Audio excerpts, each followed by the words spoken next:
కడప జిల్లా బ్రహ్మంగారి మఠం మంటల పరిధిలోని నందిపల్లె దొడ్ల డైరీ సమీపంలో కియా కారులో ఆకస్మికంగా మంటలు చెలరేగి కారు పూర్తిగా దగ్ధమైంది. గోపవరం మండలం చెన్నవరం గ్రామానికి చెందిన ఎం ప్రతాప్ రెడ్డి కారు గత సోమవారం NH-67 పై ప్రమాదానికి గురైంది. అనంతరం పోలీస్ స్టేషన్కు తీసుకెళ్లిన వాహనాన్ని మరమ్మతుల కోసం మరో వెహికల్ సహాయంతో తరలిస్తుండగా ఈ ఘటన చోటు చేసుకుంది. హైవేపై మంటలు చెలరేగడంతో వాంపల్లి చెరువు వద్ద యూటర్న్ తీసుకుని బాలరాజు వాటర్ సర్వీసింగ్ సెంటర్ వైపు తీసుకెళ్తుండగా కారు పూర్తిగా కాలిపోయినట్లు స్థానికులు తెలిపారు. సమాచారం అందుకున్న అగ్నిమాపక సిబ్బంది మంటలను అదుపులోకి తీసుకొచ్చారు. ఈ ఘటనలో సుమారు 6 లక్షల ఆస్తి నష్టం జరిగినట్లు ఫైర్ అధికారి చంద్రుడు తెలిపారు.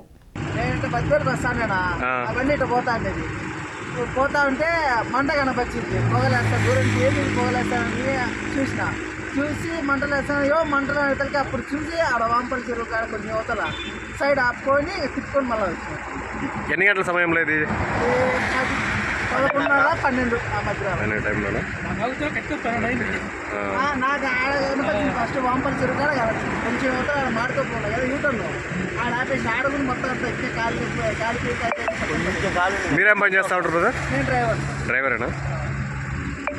ఏమి లేదు, ఏం కాలేదు. అర్థమైంది. ఫోన్ మాట్లాడుతూ ఉన్నాడు.